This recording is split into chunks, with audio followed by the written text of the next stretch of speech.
आप वो सवाल जिम्मेदारी के पूछो। मैं बिल्कुल मानता हूं कि एक डेमोक्रेसी में चीजें ट्रांसपेरेंट होनी चाहिए। तो ट्रांसपेरेंट तो ये भी होना चाहिए कि कर्नल शैलेंद्र सिंह के टाइम में बुलेट प्रूफ जैकेट नहीं थी, वो जूते नहीं थे, स्नो बूट्स। जब 84 में मेरे फादर सचिन ग्लेशियर गए थे तो वो कैनवस शू में गए थे। ये सच है सर। मैं अपने फादर का बता रहा हूं। आप कहेंगे मैं अभी ले आऊंगा कि जब वो 84 में गए थे तो वो कैनवस शू में गए थे, उस कुमाऊं रेजिमेंट के साथ में सियाचिन में जो गई थी, क्योंकि उनके पास नहीं थे स्पेशल क्लोथिंग जो आजकल आप एक बार कभी पहनकर देखिए, अब आपको रियलाइज होगा कि डॉन गूस जैकेट में और ECC extreme climate cold climate की जो इक्विपमेंट है, वो जो एक जैकेट है वो तकरीबन ये समझ लीजिए 7 किलो का है, और एक डॉन गूस जैकेट जो है वो 700 ग्राम का है।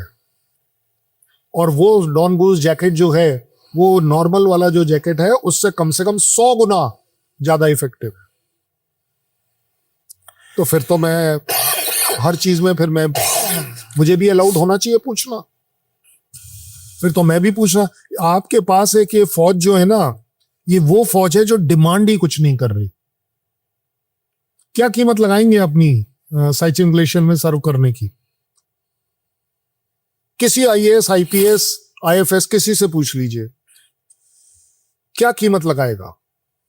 क्यों? क्योंकि जब वो लेह में पोस्टेड होता है तो उसका जो अलाउंस है वो 60 से 70 हजार रुपए है। मेरा आदमी जो 22,000 फीट पर बैठता है उसका अलाउंस सिर्फ 17,000 रुपए है। ले मेरे लिए ना कैनॉट प्लेस है। आपने अगर आना है बेस कैंप से आगे आइए, तब हम आपको दिखाएं लाइफ क्या है। वो लाइफ आपको नहीं, लेकिन मेरा इसमें क्रिब नहीं है। मैं अब भी ये बात मानता हूं कि हमें वो सब नहीं चाहिए आपसे। लेकिन जब यहां आकर दिल्ली में बैठकर ये सुनते हैं हर चीज में आपको सवाल करना है, हर चीज में आपका डिस्प्यूट आ रखा है, फौज फौज फौज। ओ भाई साहब, फौज को दे क्या रहे हो ये भी तो बताओ ना। क्या आप एनएफयू दे रहे हो? क्या आप उनको जो जवान इंजर्ड हुए हैं कारगिल ऑपरेशन में, ग्लेशियर में, जिनके हाथ पैर कट गए हैं किसी भी वजह से, आप उनकी जो डिसेबिलिटी जो मिलती है उनको, आप उसको टैक्स करने की बात करते हो? ये वही पार्लियामेंट है जहां आप टैक्स करने की, तब आप क्यों नहीं अपोज करते? अगर आप ये सवाल उठा सकते हो कि कितने गिरे, तो फिर ये क्यों ना उठाया जाए कि जिन जिन के हाथ और पैर गिरे उनको क्या मिला? सर आपको क्या लगता है क्यों ये पूछा जाता है कि कितने गिरे? इससे मतलब किस तरह का नैरेटिव चाहते हैं? मुझे लगता है और ये पता लग जाएगा तो क्या हो जाएगा? नहीं, देखिए, वो बड़ी सीधी बात करेंगे इसके ऊपर कि पूछा इसलिए जाता है क्योंकि आपके टारगेट पर government to government, opposition to serving जो पार्टी है, ये पार्टीबाजी है। मैं इस बात को मानता हूं कि जो सर्विंग वाली पार्टी होती है, गवर्नमेंट जो, उस पर दबाव बनता है। नहीं, उसका जवाब बने ना बने, वो भी कहीं ना कहीं 1% जरूर गलत है कि वो इन्हीं चीजों के ऊपर क्रेडिट लेना चाहे। नहीं लेना चाहिए। ये देश का क्रेडिट है, ये किसी पार्टी का क्रेडिट नहीं है। सरकार का प्राइम मिनिस्टर बोले, होम मिनिस्टर बोले, डिफेंस मिनिस्टर बोले, मेरे समझ में आता है, because he represent the government. लेकिन जब वो पार्टी उस बात को इस्तेमाल करने लगे तो वहां से फिर दूसरी साइड की पार्टी उसको क्रिटिसाइज कर रही है।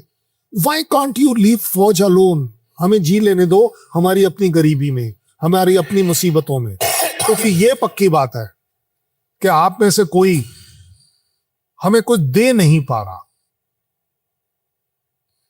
बड़े सीधे शब्दों में बात करो, ये बहुत बड़ी तकलीफ है फौज की कि फौज को आप समझ नहीं रहे, लेकिन आप उसका एडवांटेज लेना चाहते हो as a serving so called power वाली पार्टी वर्सेस द ऑपोजिशन।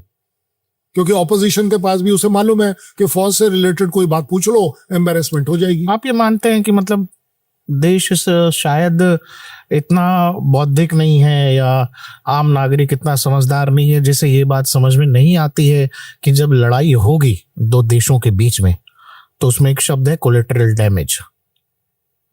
अब ये नुकसान होगा देश को, तो क्या बताओ, और नागरिक, मुझे ये अपना नुकसान जानने की इच्छा रहती है क्या किसी में? आपको लगता है ऐसा नहीं तो आप एक बात कि आप नंबर बताइए, आप संख्या बताइए, हाँ वो अगर तो जहाज टैंक बताइए? जब इस तरह की बात की वो जो मेम बनकर आती है या जो भी आती है, तो आप ऐसे क्यों नहीं देते उसको?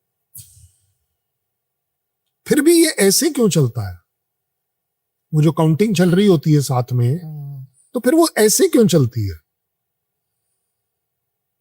देखिए, हर चीज को दो तरीके से देखा जा सकता है। अगर कोई लॉसेस हुए हैं, मुझे आप एक बात बताइए, चलिए मैं आपको एक बोलता हूं कि मेरे 4 टायर लूज हुए हैं, आपकी पार्टी क्या मुझे उन टायरों की कॉस्ट देने वाली है? क्या आपकी पार्टी जो भी आज तक, चलिए एक देशभक्ति के पॉइंट ऑफ व्यू से बात कर लेते हैं, कौन कौन सी ऐसी पार्टीज हैं जिसने आर्मी के जो आर्मी फ्लैग डे होता है उसमें क्या कंट्रीब्यूशन दिया है? कैलकुलेट करवा दीजिए मेरे सामने। भैया आर्मी के लिए आपने कुछ करना होता है ना। मुझे तो बहुत ये लग रहा है कि शायद उनको जानकारी है कि नहीं फ्लैग डे जैसी किसी चीज की बात। यही तो बात है। तो फिर आप गवर्नमेंट में क्यों रहे 40 साल?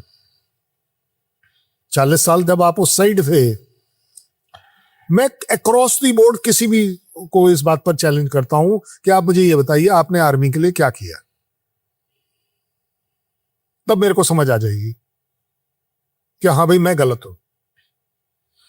लेकिन फिर भी मैं कहता हूं, जिम्मेदारी लेता हूं कि ये वो वाली फौज है, मेरा वो जवान है जो आपसे मांगता कुछ नहीं, क्योंकि मेरा अंदर का जो अहम है, अहम इस बात का कि मैं ये देश के लिए कर रहा हूं, मैं किसी पार्टी के लिए नहीं कर रहा। इसलिए फौज हर बार इस चीज को इग्नोर करती है। ऐसा नहीं है कि मेरे पास जवाब देने के लिए नहीं है, मेरा जर्नल 2 सेकंड लगाएगा जवाब देने। फौज में पॉलिटिकल चर्चा होती होगी सर? पॉलिटिकल चर्चा हमारे यहाँ अभी तक प्रोहिबिटेड थी। मेस में या कहीं मैं लोग बता करते रहा हूँ, होंगे? प्रोहिबिटेड थी।